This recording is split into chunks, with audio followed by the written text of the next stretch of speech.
11 জনই মুসলমান? জি। পুরুষ কজন, মহিলা কজন? সবাই মহিলা? জি। তোমরা থাকো কোথায়? জঙ্গলে। কোথায়? জঙ্গলে থাকি। জঙ্গলে। কোন এলাকা? রুগীদের এলাকা না দূরে?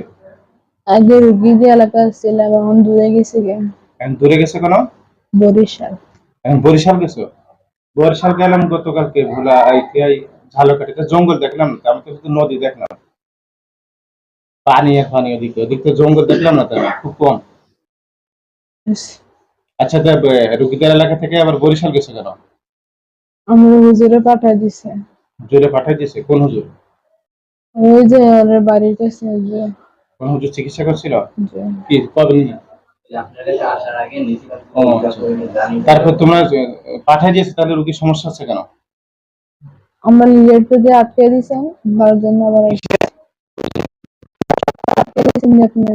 ও, কি জন্য আটকাইছিলাম বলো তো? স্বপ্নকে কি জন্য ওর সাথে আছে আটকে দিছেন। শুধু সাথে থাকতো না, তাকে কষ্ট দিত? কষ্ট দিতে। যে কষ্ট দেয় তার কি করতে হবে? তাহলে তো আটকানে লাগবে। তাহলে এখন আমি তাকে আটকাইছি কষ্ট দেওয়ার কারণে, তুমি আসছো কেন তাহলে বলো? জি। তোমরা আসছো কেন তাহলে? যে কষ্ট দিয়ে তাকে আটকাতে হবে, তোমরা তো কষ্ট দিচ্ছ, তাই না? জি। তোমাদের কি করবে এখন? আমরাও আটকে ফেললাম। তোমাদের কি আটকাবো? বোতলে ভরবো না মেরে ফেলবো? ইচ্ছা। আমার ইচ্ছা। আর কয়জন আছে বাহিরে? আর নাই। একজনও নেই? সত্যি কথা জীবনে বলছো কখনো? জি। না, বলোনি তো। তোমরা সত্যি কথা বলো না তো। জিন সত্যি কথা বলে না তো কখনো। জিন মানুষকে ধরে কষ্ট দেয়, এটাই সত্যি কথা, ঠিক আছে? ওদের বলে যে একজন দুইজন, ওরা 7 জন থাকলেও একজন কয়, একজন থাকলে 7 জন কয়, বাহিরে আরো থাকে, কয় যার নেই আমি শেষ, এক মিথ্যা কথা বলে। তোমরা কি কি আমি স্বপ্নকে আটকানোর পরে তোমরা রোগী কি কি কষ্ট দিছো? বেশ করেছি। বেহুশ করছো, আর কি করছো? বুকে চাপ দিছে। আর মারছে। আর আর কোনো কিছু করিনি। আর কি করছো? আর কিছু করি নাই। এগুলো করলে কেন? তোমরা যে ক্ষতিটা করছো এটার শাস্তি নিতে হবে না তোমাদের? জি। কি শাস্তি নিতে চাও বলো? আপনি তাড়াতাড়ি বলো, তোমরা কি? যেটাতে নেটে আমি বুঝিনি।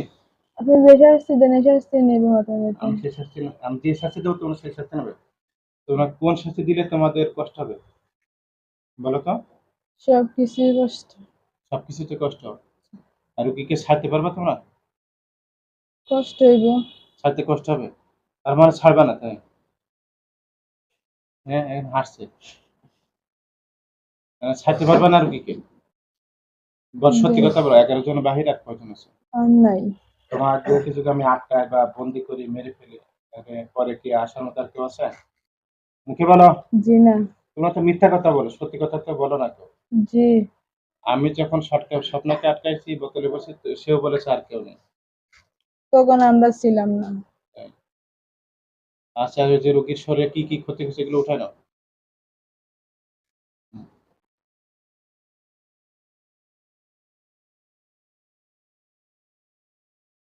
সবকিছু ক্লিয়ার কর, রোগী যেন আর কখনো বেহুশ না হয়।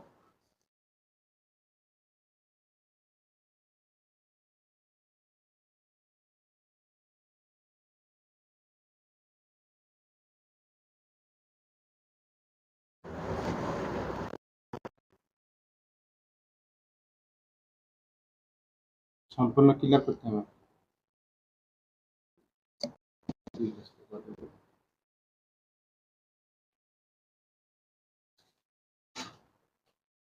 একটা একটু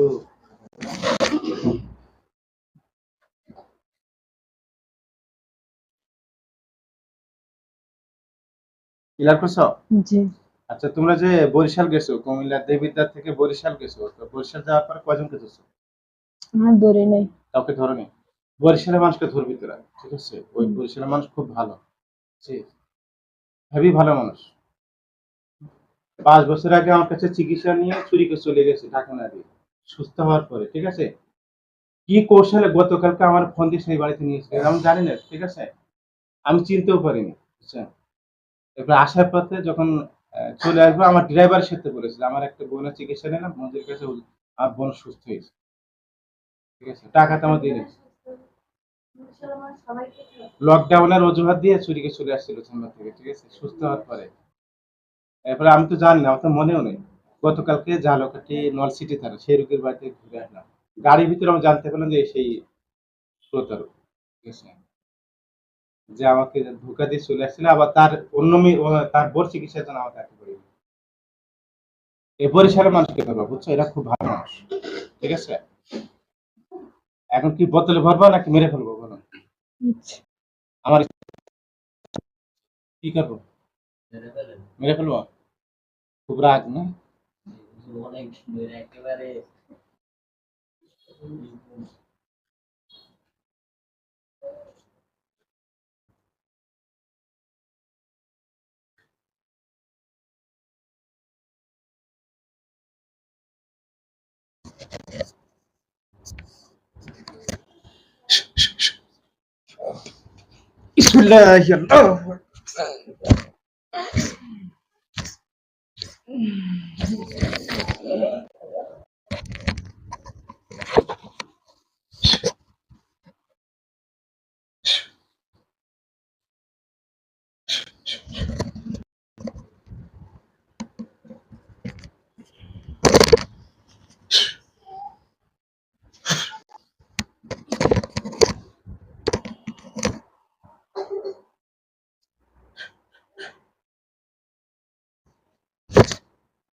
চোখ খোলা,